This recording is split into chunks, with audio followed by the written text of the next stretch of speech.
গ্রামের পেছনের পুরনো পুকুরটার নাম চাঁদনী পুকুর। এটা এতকাল থেকে সেই গ্রামের লোকজনের কাছে রহস্যের আভাস। কেউ কেউ বলে রাত হলে পুকুর ধারে কালো ছায়ার মতো কিছু চলে বেড়ায়। কেউ কেউ ভয় পেয়ে পুকুরে যাওয়া থেকে বিরত থাকে। বছর 3 আগ পর্যন্ত এ নিয়ে তেমন কেউ মুখ খুলতো না। তবে গত বছর থেকেই সেই পুকুর পাড়ে এক ভূতের দাপট শুরু হয়, যা গ্রামবাসীদের নাকি কাঁপিয়ে রেখেছে। পুকুরটা গ্রামের শেষ প্রান্তে, দুই পাশে গজিয়ে আছে বাঁশ আর ঝাড়। পুকুরের জল ছিল বেশ পরিষ্কার, আর জলাশয়ের পাশেই ছোট একটা কুঁড়ে ঘর। এই কুঁড়ে ঘরেই থাকতো বুড়ো মুন্সি কাশেম। কাশেম ভাই গ্রামে ছিলেন সবচেয়ে জ্ঞানী ব্যক্তি। ওর বয়স প্রায় 70। সে প্রচণ্ড ধর্মপ্রাণ ছিল, লোক কথা জানত এবং পুকুরের গল্প অনেক শুনে এসেছিল। একবার সন্ধ্যায় গ্রামের ছেলেরা পুকুর পাড়ে বসে গল্প করছিল। তাদের মধ্যে রাকিব, জসিম আর তোফায়েল ছিল। রাকিব, যিনি গ্রামের বড় সাহসী ছেলে হিসেবে পরিচিত, হেসে বলল, তুমি জানো কি পুকুর পাড়ে সেই কালো ছায়াটা আসলে কি? আমি শুনেছি সেটা একটা মৃত আত্মা, যে তেমনই ছায়ার মতো ঘুরে বেড়ায়।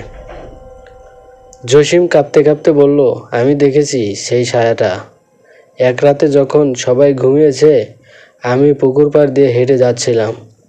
হঠাৎ একটা ঠান্ডা বাতাস চলে এলো আমার সামনে। অদ্ভুত একটা ছায়া দাঁড়িয়েছিল। ওর চোখ লাল আর মুখ দেখাই যেত না। তোফায়েল বলল, সে তো শুধুই গল্প। আমি যাইব কাল রাতে, দেখব সত্যি কি আছে কি না।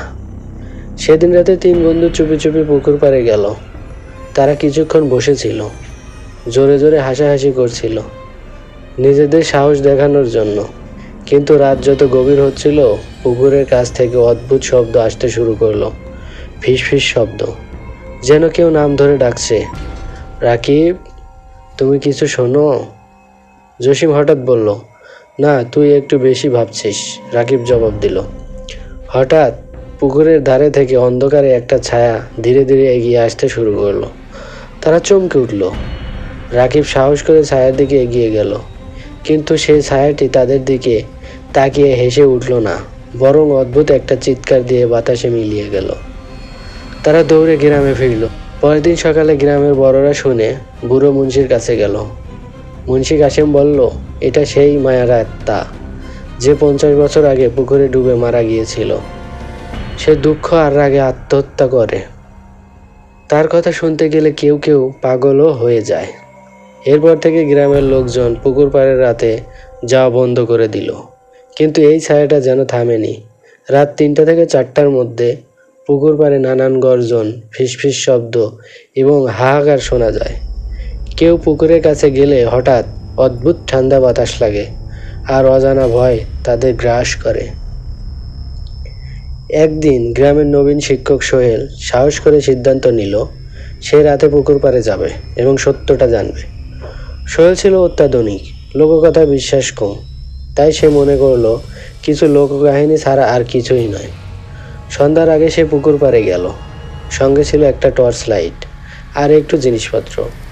সে পুকুরের ধারে বসে গল্পগুলো মনে করতে থাকলো। রাতে 3টা যখন বাজলো, তখন সে হঠাৎ একটা ফিসফিস আওয়াজ শুনল, সোহেল, সোহেল।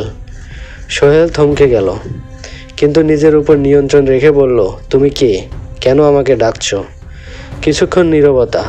তারপর পুকুর থেকে বের হলো এক ছায়াময় রূপ, এক নারী, যার চুল লম্বা, চোখ লাল এবং মুখে ভয়ঙ্কর এক মূর্তি।